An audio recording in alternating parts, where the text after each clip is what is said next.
सुप्रभात पिलाने आज आम दशम श्रेणी प्रथम अध्याय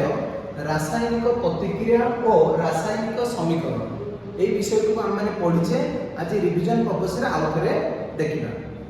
पे प्रथम देख रासायनिक प्रतिक्रिया जो अच्छी आमर आर परिवर्तन को आम देखा परिवर्तन कौन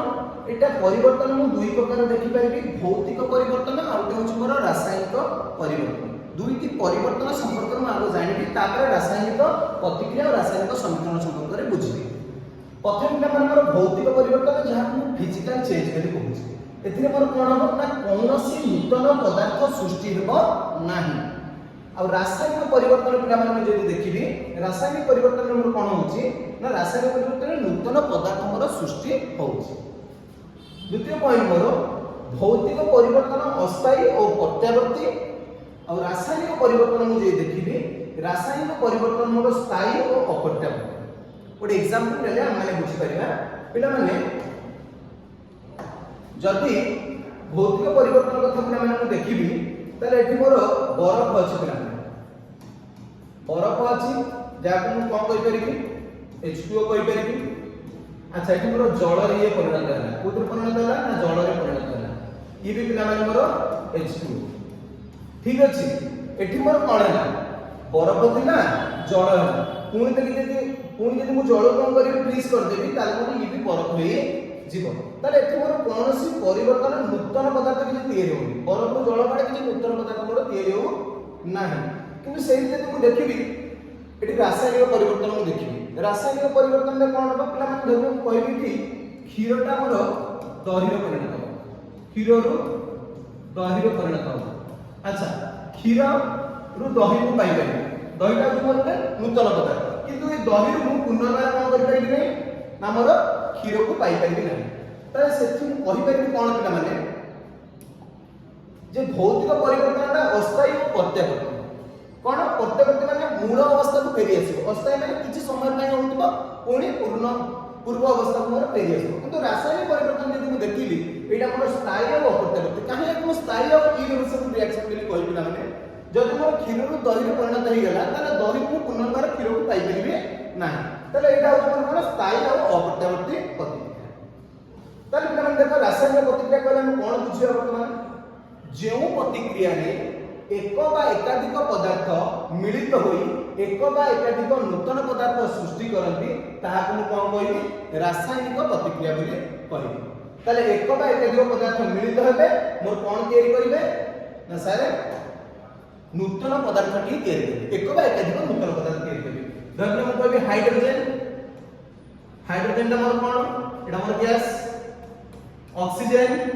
मोर कोन ना एटा मोर गैस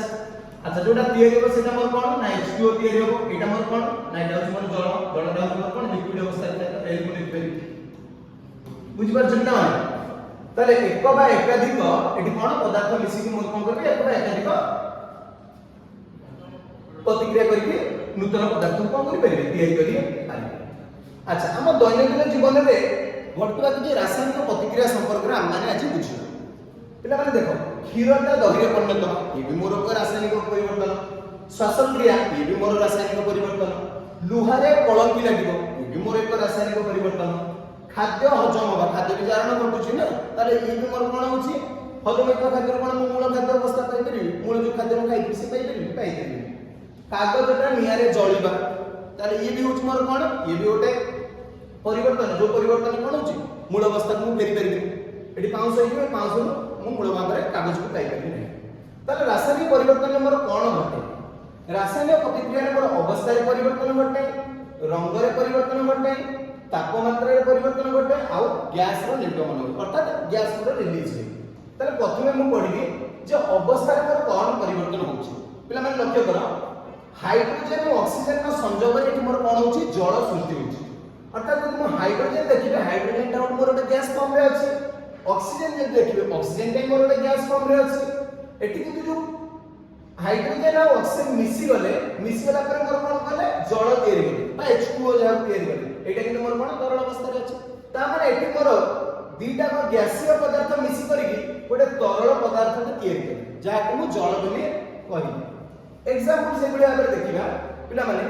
NH3 एटा होछ मोर एमोनिया गैस फॉर्म रे अछि HCl বা হাইड्रोक्लोरिक एसिड एटा मु गैस फॉर्म रे नेबी ताले एथु मोर कोन मिलबो NH4Cl मिलबो जोटे के होछ मोर कठिन अमोनियम क्लोराइड अर्थात मोर एटी कोन हिची अवस्था रे परिवर्तन घटिछि एमोनिया गोटे गैस इदि गोटे गैस इदि एटी मोर कठिन बा सॉलिड मते मिलिछि कठिन अमोनियम क्लोराइड रंग रे भी परिवर्तन देखिया पाए रंग रे परिवर्तन कोन देखो पिला माने Fe बा आयरन आपको हम लुहा भी कहि परिबे आयरन ता मोर कॉपर सल्फेट कोन मोर ओटा aqueous सॉल्यूशन कोन जो द्रवण रे द्राव करे हमर कोन थिबो जल मिक्स करथिबो ताको हम ओटा aqueous सॉल्यूशन नै कि अच्छा कॉपर सल्फेट देखो को वर्ण पिला माने नील वर्ण ठीक अछि जते बेला एटी मोर लुहा सहित कॉपर सल्फेट मोर कोन करछि प्रतिक्रिया करछि पहले एटी मोर FeSO4 बा आयरन सल्फेट तयार करछि जहा को हम देखिबा एटा हालुका सबुज वर्ण अच्छा थिला मोर नील वर्ण हैला हालुका सबुज वर्ण अर्थात एटी मोर रंग रे कोन हिची परिवर्तन घटिछि तापर देखिया पिला माने तापमात्रा रे परिवर्तन घटिबो कोन तापमात्रा रे परिवर्तन होउछि देखो पिला माने CaO कैल्शियम ऑक्साइड जहा को हम कोन को चूना बेली को पॉलीचूना बेली कहू अच्छा एटा मोर सॉलिड अवस्था रे अछि H2O एटा होछि मोर लिक्विड अवस्था रे अछि मोर बाहर छु कोन कैल्शियम हाइड्रोक्साइड CaOH2 ता से किछि ताप मध्ये पिला माने बाहर छु एटा मोर तापमात्रा रे परिवर्तन होउछि ताले कैल्शियम ऑक्साइड मोर जल सहित मिसिले कैल्शियम हाइड्रोक्साइड जोडा मोर चूना पानी बाहर कला तापर लास्ट देखिया पिला माने मोर गैस रो निर्गमन हो रासायनिक परिवर्तन में मोर गैस रो निर्गमन बा गैस रिलीज मध्ये होइता एटी मध्ये देखली जिंक पिला माने मोर सल्फ्यूरिक एसिड बा H2SO4 सहित जदि प्रतिक्रिया करूची तार मोर जिंक सल्फेट बाहर ता सहित किछि हाइड्रोजन गैस मध्ये रिलीज होउची ताले एटी मु देखली एटी गैस का मोर कोन होची रिलीज होउची एटी मु जानि पाले एटा निश्चित रूपे कोन होउची मोर गोटे रासायनिक परिवर्तन होउची पिला माने एई जो सब मु पढेई तमन को कोन पढेई जे मोर रासायनिक प्रतिक्रिया कोन घटे रासायनिक प्रतिक्रिया अवस्था रे परिवर्तन घटिबो रंग रे भी परिवर्तन घटिबो तापमात्रा रे भी परिवर्तन घटिबो आ गैस रो निर्गमन होबो हैना ताले ई सब रासायनिक प्रतिक्रिया गोटे गोटे लक्षण बेली मु कहि पारि आशा करछु पिला माने आज तुम माने जति पढिबे तुम माने बुझि पारथिबो आ मु तुम माने किछि प्रश्न मध्ये प्रस्तुत होछि तुम माने मते करिके दो धन्यवाद।